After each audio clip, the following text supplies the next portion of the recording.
Hi everybody, my name is Daniel O. I'm working for Red Hat as a technical marketing major. This video showcases how Funky extension allows Java developer to develop function and deploy into OpenShift container platform using OpenShift Serverless feature. Let's get started. Okay, here's my local environment to create a new Quarkus project using Quarkus tool. So I'm going to add my project name, Serverless-Funky.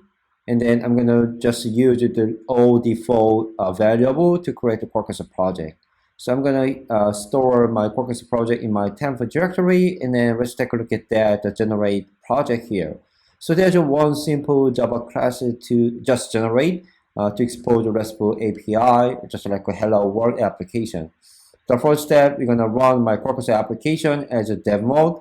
So we can take a look at that, how the live coding of the Quarkus feature works here. And then just split my terminal window to access the endpoint here, the rest-eg-hello. So it will return hello as a result as your application. So hello just return, and then let's change the code to make sure the live coding feature works. So welcome is just return without any rebuild, repackage, redeploy on manual. So this is the beauty of the Quarkus application. In the end, increase our developer productivity. So I already pulled down the func annotation here, and I'm going to add a new extension, extension just a little bit later. So let's try to change our code to use the func annotation. So I'm going to remove the unnecessary annotation here, and let's try to add a new func annotation to change this method as a function. And also I just needed to delete all unnecessary import packaging. So as you see, your application is pretty simple, and then the return code welcome is exactly the same as the previous one. So we just need 11 line of the code to have the same functionality. So one of the good things of the func annotation and extension, we can still use CDI bin by default. In order to make sure that functionality works, I'm going to add a new CDI bin here, the name, the greeter service here, and the return is a welcome plus your parameter like a name and another the return code for serverless using Quarkus Funqy. All right.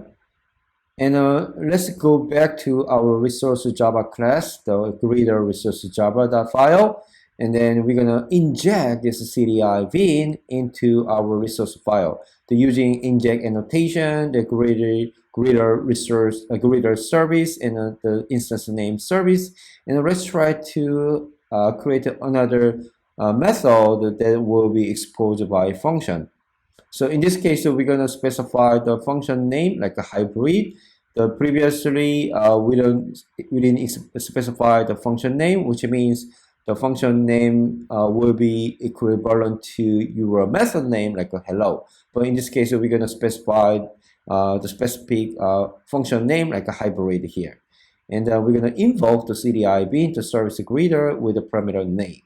All right. So let's try to access the new endpoint, the new function name hybrid. And then we're going to pass down new parameter, like a string variable, like a Daniel O, my name, and try to access endpoint. And the return code, welcome Daniel O for serverless using Quarkus Funqy.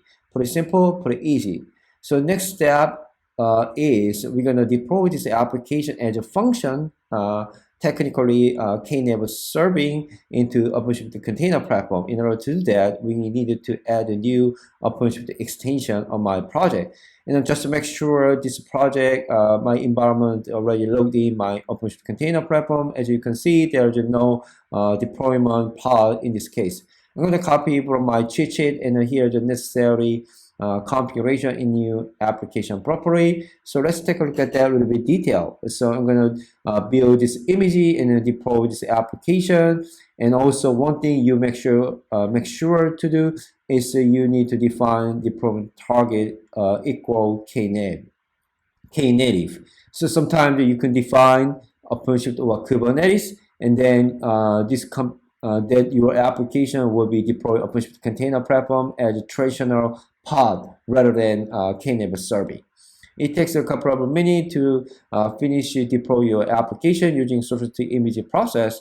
So let's take a look at that, the view log of this application. As you can see, here is running on JVM and based on feature, and you just take a 0.6 second to start up application. This is really faster than any other traditional Microsoft application. Try to access the endpoint hello, and the return code is welcome, just like we did in my local environment. And let's try to access another endpoint, like the knative serving endpoint, and then copy my route URL, and then pass down to my the HTTP endpoint, and just take a look. Just wait for this application scale down to 0.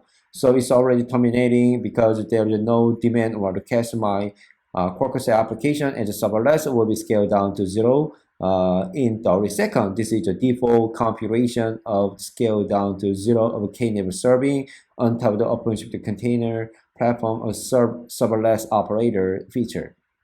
Okay, try to access to one more time and go back to OpenShift web console, and your application automatically startup, and then the return is the same result. And let's try one more thing to packaging this application as a native compilation. In order to that, let's try to clean up the existing all resources in my project using OC command line, like OC delete all --all. In this command, delete all existing resources in my current namespace. And in order to deploy this application as a native compilation using Mandrill, the downstream of GraalVM, just add to new compilation, but you need to still using deployment target knative, and then the container build true, and then using the native Mandrill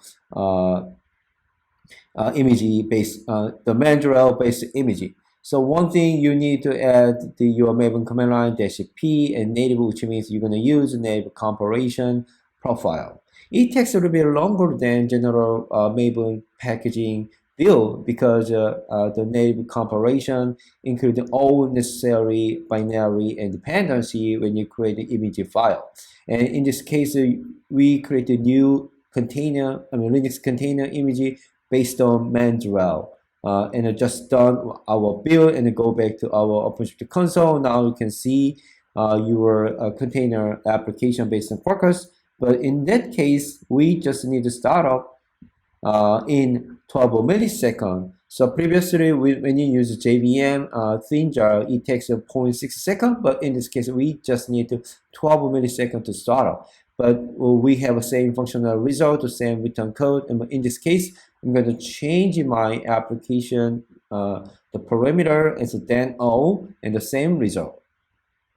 And in that case, just one fun stuff, you can add the label to distinguish your application part, like a Quarkus, because you can deploy multiple applications like a Spring Boot, Quarkus, Node.js, and Python Go. But just make sure this application running on Quarkus, specifically native compilation runtime.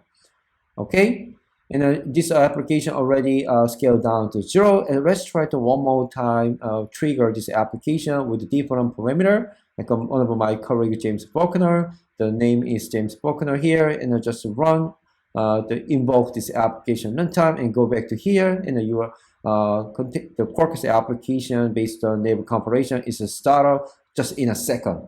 This is the beauty of the Quarkus with the native compilation, specifically using Funqy as well as the native